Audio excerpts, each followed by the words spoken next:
I've stayed in a lot of motels during road trips.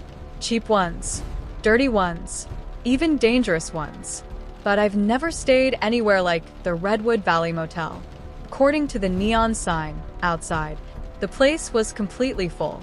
Every room occupied, every parking space taken. Yet when I checked in, I didn't see a single person. No guests. No employees. Nobody. At first I thought it was strange. But around 2:17 a.m., I realized the real problem wasn't that the motel was empty. It was that something inside the rooms was pretending to be the guests.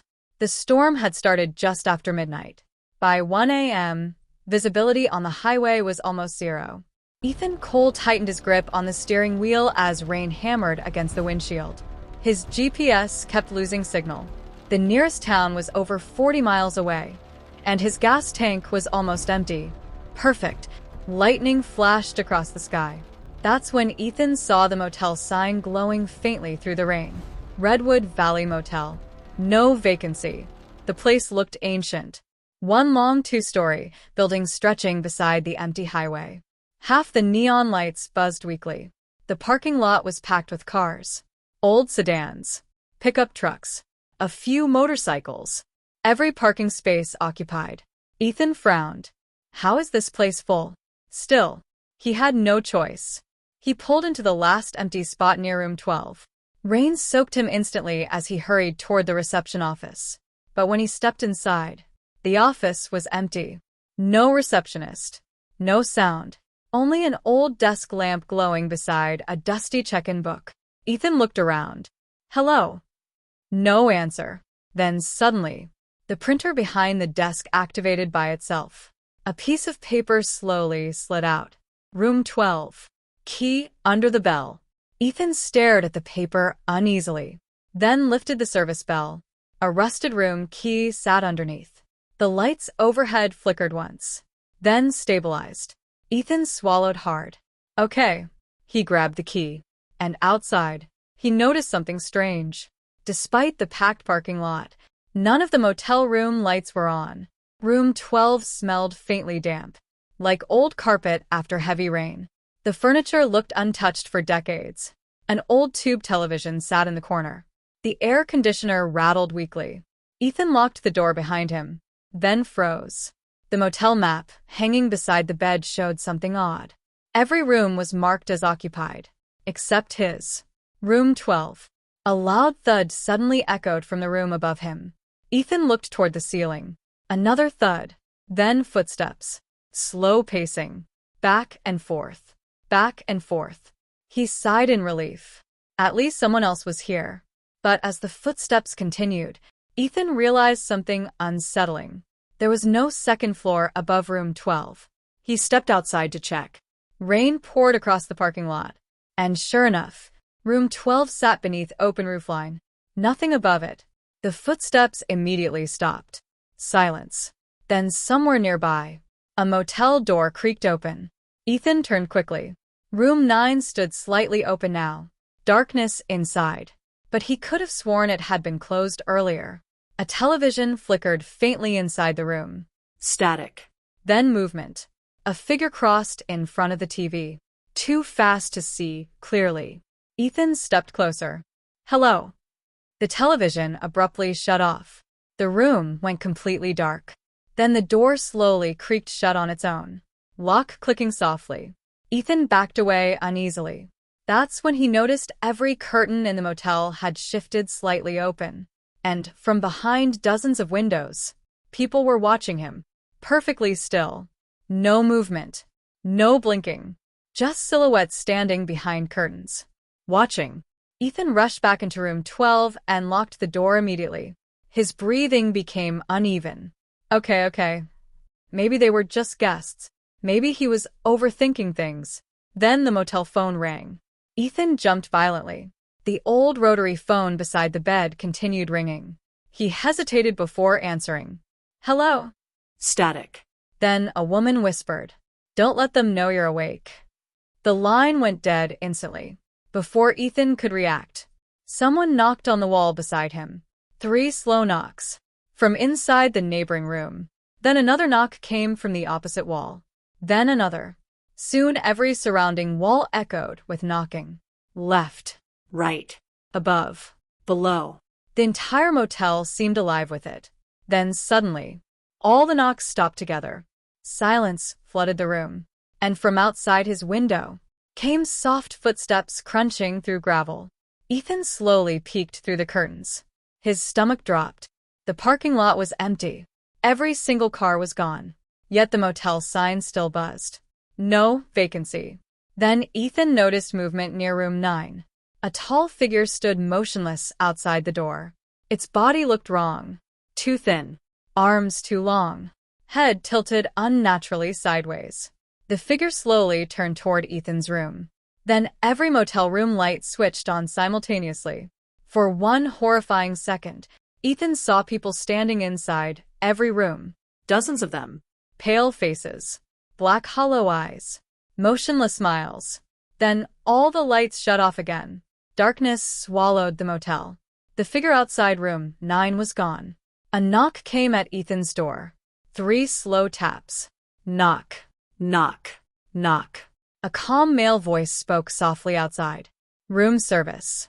Ethan stayed silent. The voice returned. You looked lonely. Then came scratching. Long fingernails dragging slowly across the door. Ethan backed away trembling and noticed something horrifying.